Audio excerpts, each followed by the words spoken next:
Fertility comes from a place of abundance, according to Chinese medicine. When the body is abundant with resources that it needs to thrive, fertility comes naturally. In last week's episode, we talked about care and lifestyle practices to help you get ready for baby, whether it's now or in the future. In this week's episode, we're going to take things a step further and look at the nutritional side of this process. The old saying, "You are what you eat," is very true for menstrual health and especially for pregnancy. Hi, I'm Adrienne Irizarry. I'm an Eastern medicine practitioner who is passionate about women's health and helping women live their best lives. My goal is to put you in the driver's seat of your menstrual health, offering period solutions for a symptom-free life. Statements made in this program are for educational purposes only and not intended as a substitution for medical consultation or advice. We do not claim to diagnose, treat, or cure any diseases. This podcast is inclusive and welcomes all gender identities. The focus of the program is on biological function, and we will use the term women throughout, but it is referencing physiological and social challenges for biology, not identity. Come as you are, I am happy you're here and welcome all performances of identity. I hope you find something helpful in this show. Welcome back to another episode of the Reproductive Rebel podcast. So last week, we touched upon fertility as an overview and things to consider for optimal fertility. In this week's episode, we're actually going to go back to where I began in this field, which is Chinese nutritional therapy. I think it is really important to understand that the corny adage, "You are what you eat," really is true.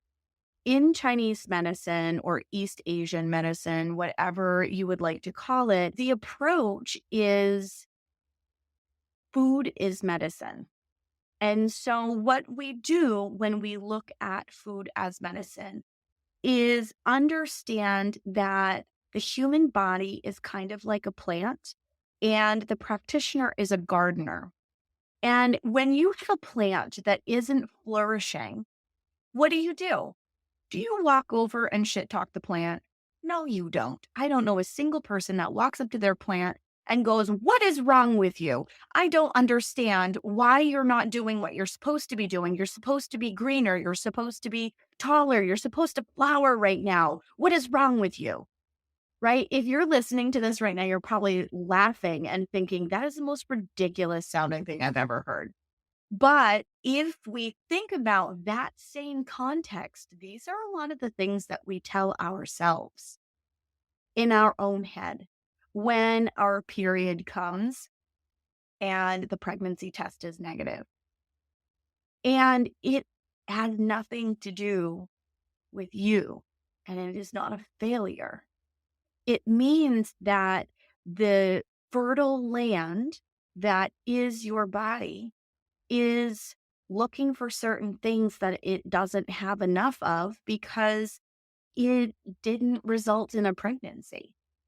So let's look at what makes your body a fertile land so that the plant grows and thrives and flourishes, and you result with the pregnancy that you're looking for. And food really is the foundational aspect of this. This is the quality of the food that we eat, the quantity of the food that we eat. We here in the United States have this really bad habit of spending 19% or more. Last I checked the numbers, it was 19% of our gross domestic product on acute healthcare and only 4% on prevention. That's staggering if you think about how many millions of dollars go into both of those percentages. So there is a lot that can be done with our habits, our lifestyle practices, how we manage stress, and what we fuel our bodies with that really go into this fertility equation. So we're going back to my roots, which is Chinese nutritional therapy. And I really see myself as a gardener in this space because we're looking at providing the body with what it needs to flourish and grow strong. And when it comes to fertility, we're looking at creating the right building blocks in the system for really good gamete quality. So, quality sperm and quality eggs, right? Because these are going to be the foundational pieces. These are the building blocks of the baby that you're going to hold. It's going to set the tone for their health, their well being, the illnesses that they have as they get older, how they age, and so much more. So, spending time making sure that you are a fertile, abundant place and your body has all of the tools that it needs, and you've gotten rid of as much toxic load as you possibly can, and you're mindful about movement practices and stress management and what you're eating and all of these things, this is going to affect the health and well-being of your baby in the future. And if you think about it as a parent, you want to do everything to make sure that your child thrives. So, why wouldn't we start here? So, let's talk a little bit about what it is that your body needs in order to build the healthiest, best baby that you can. One of those things is going to be cod liver oil. And I know some of you are going to go, ugh, I am going to talk about animal products. So, whether you're a meat eater or a meat freer, it really is when you're looking at fertility, it is important to start bringing some of these items into your diet. You may not be super excited about that. And I respect that and I honor where you're coming from. But there is data to back this up. If you're familiar at all with Weston A. Price and Wise Traditions, if you aren't, I would highly check it out. I would highly recommend checking it out. They talk about a lot of these types of eating practices. I was really surprised actually in the early stages of my career. I was a Chinese nutritional therapist first, and then when I was exposed to Wise Traditions, I realized, wow, there is an awful lot of overlap between the way that Eastern medicine looks at the eating process and the way that Wise Traditions talks about eating as well, the kinds of things that we need in our diet. And the fact that, the research that was done in Wise Traditions, they realized that there were no cultures, indigenous cultures, that were vegetarian, and that all of them had some element of animal products in order to have healthy babies.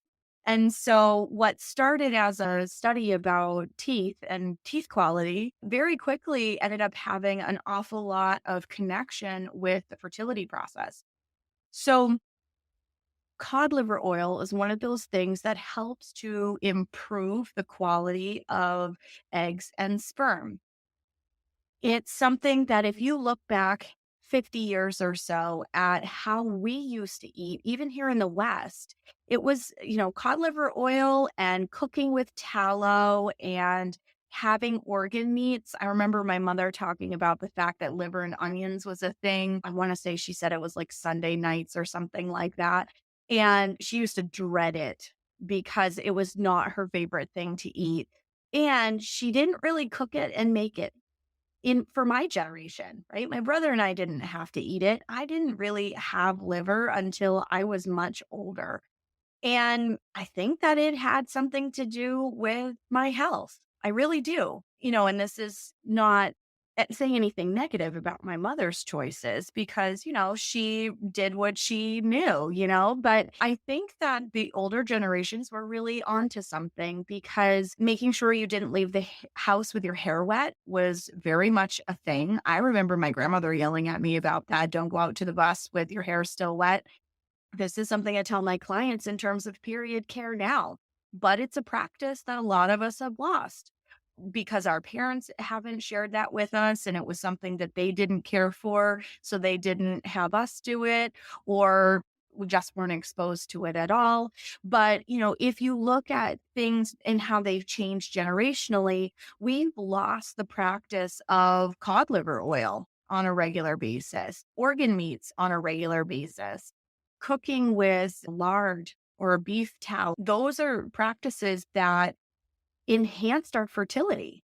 So if you look at current numbers, it's really quite staggering. And I'm going to look at the male side of the equation. And, I know that there's a disclaimer at the start of this program, but I'm just going to reiterate that when I'm talking about men and women, I'm talking about how biology is working, not an expression of identity. Okay. Come as you are. I totally welcome all performances of identity here. But for the sake of this conversation, we're talking about male gametes and female gametes that need to come together in order to create babies. So, sperm quality over the course of the last 50 years has plunged. Average male sperm count 40 years ago was 150 million. Now, okay, so the minimum number that you need to be considered fertile is 20 million. Last time I looked at the number, we're just barely above it. And the average male is only seeing about 30 million in terms of their sperm count. That is huge. 2 to 3 generations removed. And here we are. We are like on the brink of a fertility crisis because we've lost certain foods in our diet. We've lost certain lifestyle practices. We're more stressed out than we've ever been. Our food quality has really shifted and not in a positive way. So, we're on the brink of a fertility crisis. And that's just looking at the male side of things. We have autoimmune conditions that are skyrocketing in women. And, these are all things that really can be managed with diet and lifestyle.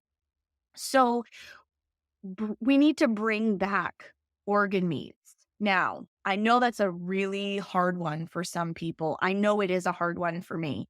There are some companies that have grass-fed, grass-finished, desiccated liver supplements, and that for me is the best solution. If you can eat the actual organ meat, I would highly recommend doing that.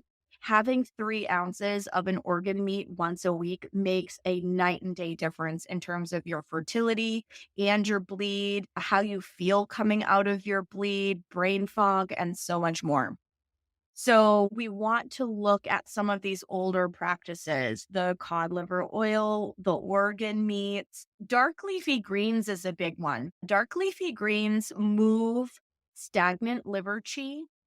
So when you're stressed, dark leafy greens have a bitter moving quality to them. And not only do they nourish our blood, which is really important in the fertility equation and just, menstruation in general, but they help with stress and how stress shows up in our system. So having a high volume of dark leafy greens in your diet is important for your blood, for your reproductive cycle, and the expression of it. So that old saying, you are what you eat, really is true, especially when it comes to fertility. And, we need to be really mindful of what's going into the plant. This is pesticides on our foods. So, there are resources out there that help you with the dirty dozen and other types of things so that you can kind of weigh pesticide load and decide, which foods you want to buy organic and which ones you think you can buy with traditional farming practices because of pesticide load and how they're farmed and all that kind of stuff. Would highly, highly recommend checking those resources out because, not everybody can afford to eat organic 24/7, although many of us wish to, with rising costs in literally everything around us these days. Sometimes we have to make strategic decisions. So being really well versed in terms of, what the dirty dozen are, how you can make decisions around what should be bought as organic and not will help your budget. Or you can source local, get it local. Local farmers markets should be the first place that you're stopping for groceries. Not only are you supporting local businesses, which is immensely important, particularly in our current economy, but you're getting things that grow local to where your body is located. So, things that are natural to your environment. You're going to find that those farmers markets are going to provide you with things that are in alignment with the seasons. Getting honey at your local market, for example, if you have allergies, will help with the expression of allergies because you're essentially getting exposed to pollens from plants all around your local area. So eat local whenever you possibly can, because not only is it good for your local economy, but it is really, really meaningful in terms of your quality of health. So you are what you eat, folks. And, this is a topic, honestly, I could talk about for hours. If you look at season 1, episode 5, I had a conversation with Dr. Antonika about food and being, food is medicine. You are what you eat. We had a really, really great conversation. So if you didn't check out that episode, I would highly recommend checking it out.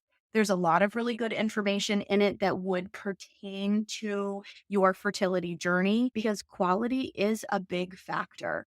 And then from there, I would also recommend checking out the Empowered Fertility course that's available through my school, the Tao of Women Institute.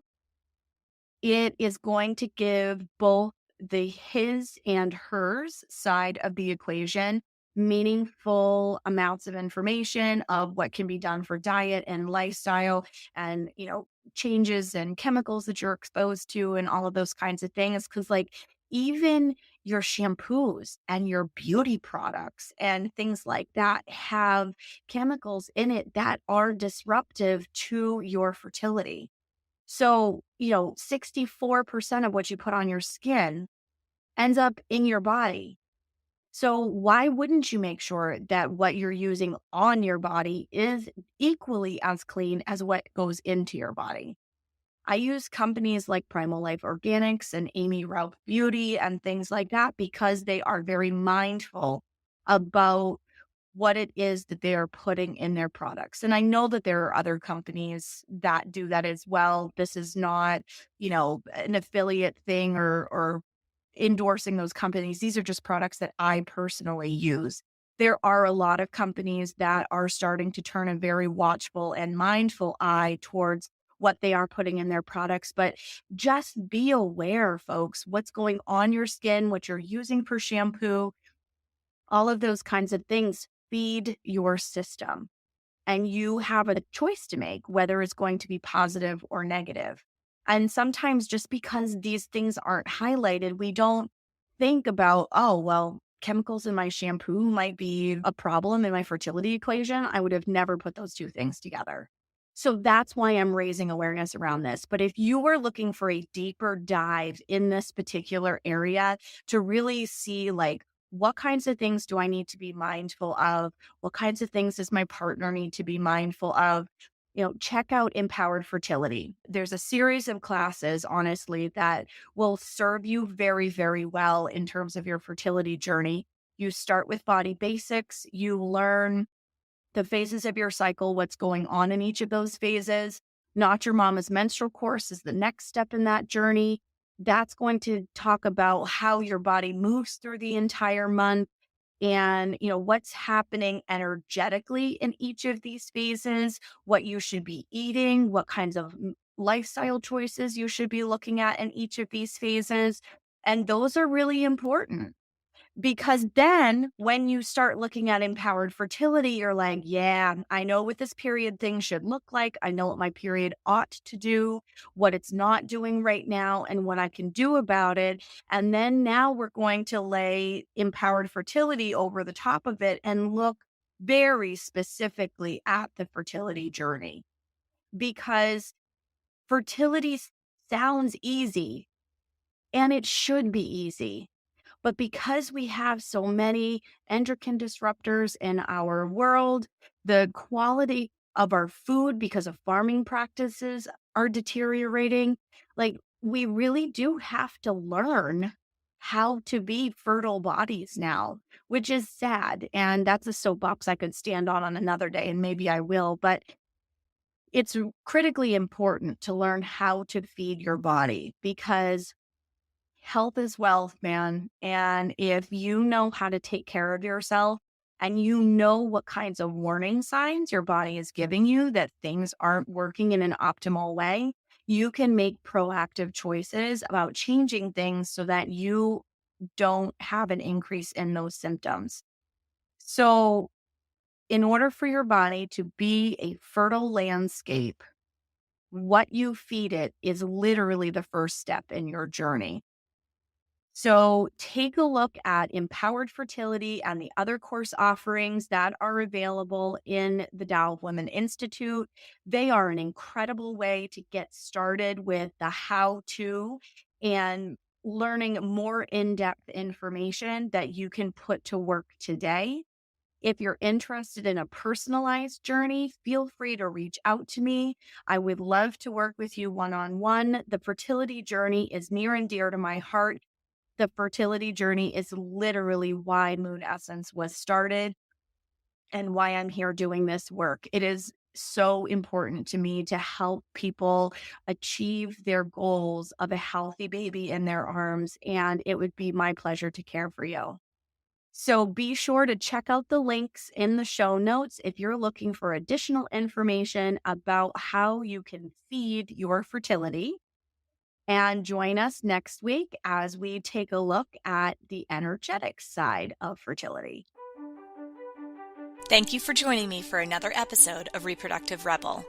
Reproductive Rebel is recorded by certified peri-steam hydrotherapist, herbalist, sound healer, and Chinese nutritional therapist Adrienne Irizarry of Moon Essence LLC. If you are interested in setting up an appointment with Adrienne for one-on-one support, ordering from our store, or checking out our course offerings, visit our website at moonessence.life. Be sure to subscribe to our newsletter to get insider information on upcoming events and offerings. Join the conversation. Like us and follow Moon Essence Me on Instagram, Facebook, Twitter, or LinkedIn. Your voices make this program possible. Thank you all for your continued support.